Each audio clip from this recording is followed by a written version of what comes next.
All right, let's get started in our next unit. Our next unit is also working in circles, but we're going to go a little more in depth and figure out finding lengths of chords and secants and tangents and all that good stuff, okay? So today's lesson is about the segments and the circles. There's a lot of rules and properties that we're going to learn. This isn't as many examples, but it's more of just rules. So make sure that you are, after we go through the video, I want you to go back through and read all the bulleted, the highlighted, the bold words, okay? I'm going to keep talking. So go back through and make sure you know those or comfortable with what's going on when you come into class. Okay, so let's start off with the first one. The first property states that if the diameter of a circle is perpendicular to a chord, then the diameter bisects the chord in its arc. Okay, let's unpack this. So first of all, diameter, remember in this example it would be BE. Your diameter is going through the center from one side of the circle to the other. Perpendicular, 90-degree angle. Chord is just, in this example, would be AD. It's just connecting two ends of the circle, does not go through the center.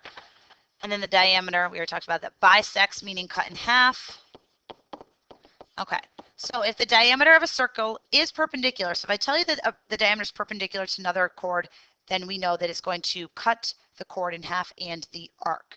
So taking a look at this, I see that AD is cut in half, so that tells me that AF is congruent to DF, or FD, however you want to label it. Okay, so that chord is cut in half. Those two pieces are equal to each other. I also know that the corresponding arcs, so arc AB is congruent to arc BD, or DB, however you want to name that. All right, notice I used only one tick mark down here and two for here, because I'm not implying that those two are, that the arc is equal to the chord. All right, so let's do an example with it. Example number 1 says chord CE is 24 inches long and 5 inches from the center of a circle A. Find the radius of circle A.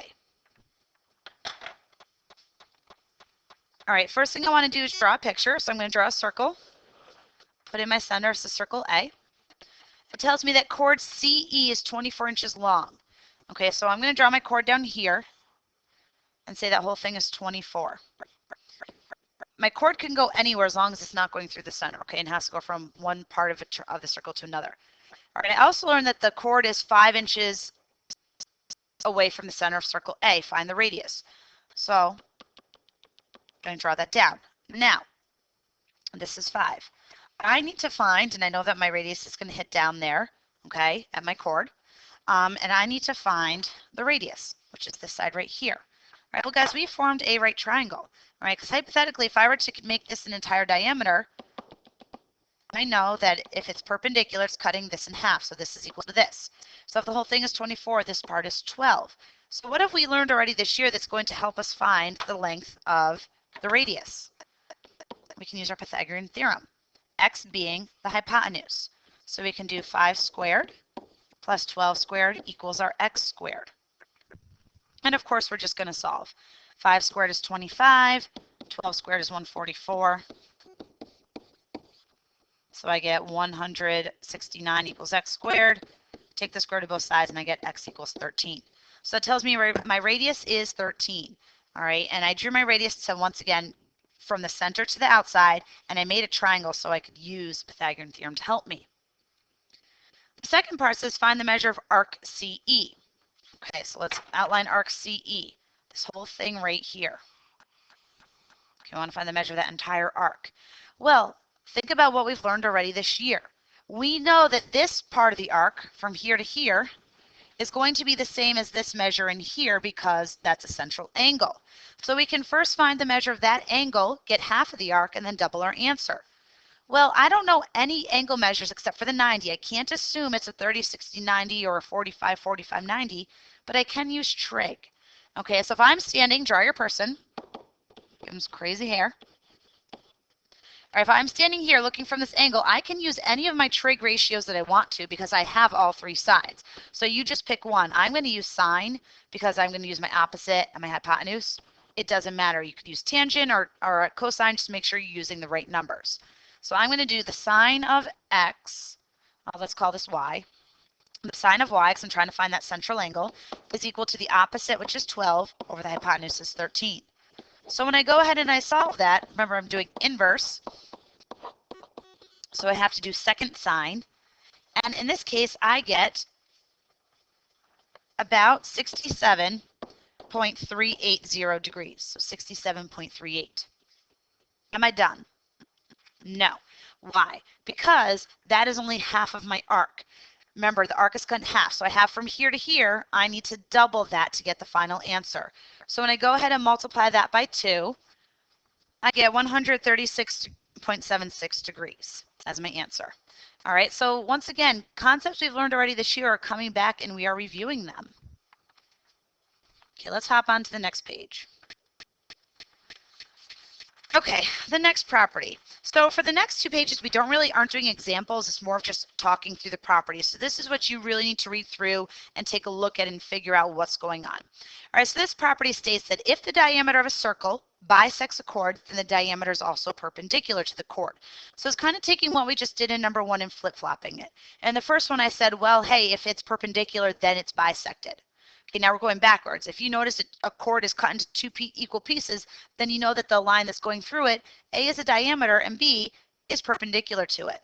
All right, so taking a look at this picture right here, I know that since AF is congruent to DF, that diameter BE is perpendicular. All right, so the measure of angle DFC is equal to 90 degrees. Or we can also say it's equal to AFC.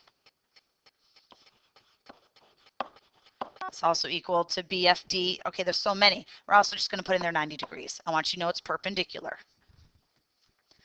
Likewise, since that chord is cut in half, that implied that the chord AD is perpendicular to BE, so that also tells me that, hey, those 2 arcs are congruent also. So the measure of arc AB is also congruent to the measure of arc DB. Yeah, that's a D. Okay, so let's use this concept. Example number 2 says, in the diagram below, solve for x. All right, so what do we have here? We've got a diameter that's 20 centimeters.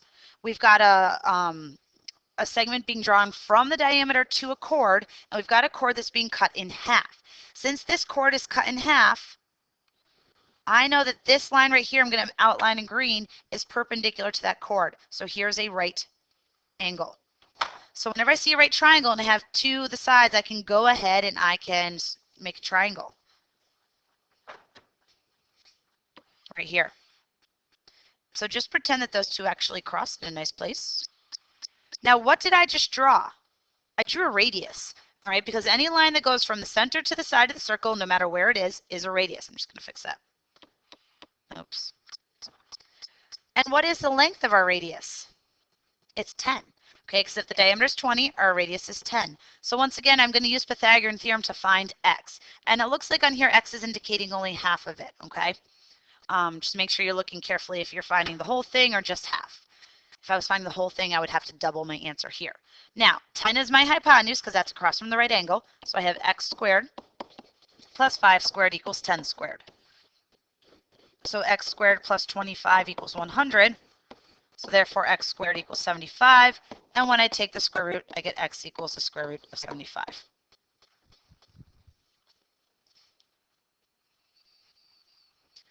All right, my next property. Remember, pause at any time, replay anything you need to. Okay, don't just rush on if you're not ready for the next thing.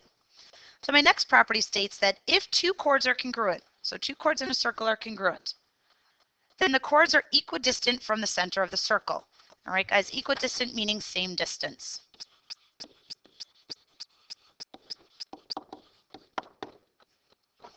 So if the 2 chords are congruent, the chords are equidistant from the center of the circle. It says mark the diagram below. So we're just going to go ahead and connect, and you can do it anywhere. All right, I'm just going to go ahead and connect that chord over here. All right, and the 2 lines that I drew, these 2 lines are actually going to be equal as well because they are the same distance apart. They're the same distance from the center.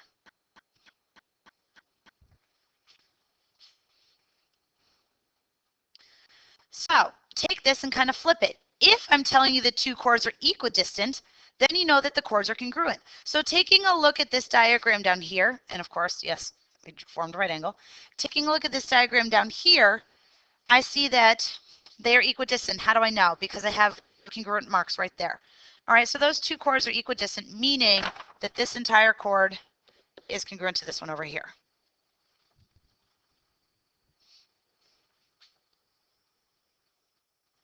On to the next page. So a lot of these properties are just interchanged. You're learning something one way. You're saying if this is true, then that's true. And then you're going backwards saying, okay, well, if that's true, then this is true. If that makes sense. All right, congruent chords have congruent arcs. So we've already talked about chords being congruent. They're also equidistant from the center. But it's also true that the arcs that they form, meaning this chord is forming this arc right here, that arc is the same as this arc over here. Okay, so if I tell you this arc is 70 or 82, you could tell me this arc is 82, just because you know, based upon this drawing, that those chords are congruent because of the congruent marks.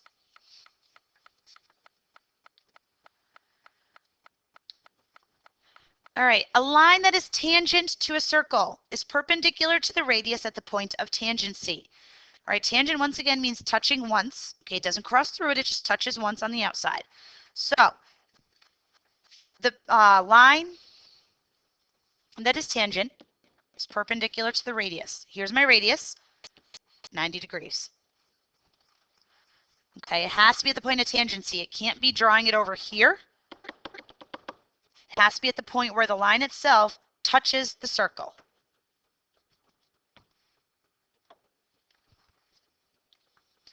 All right, guys, last property. Two segments that are tangent to a circle, meaning two lines that just touch the outside one time, from a single point. So notice they're coming from the same point right here. So two lines that are tangent coming from a single point are congruent. So these are both coming from that point. They're just touching the circle once. So if this guy is 24, this must be 24 as well. All right, take a couple minutes, read back through these properties, circle any questions you have, and be sure to ask them in class. We are done.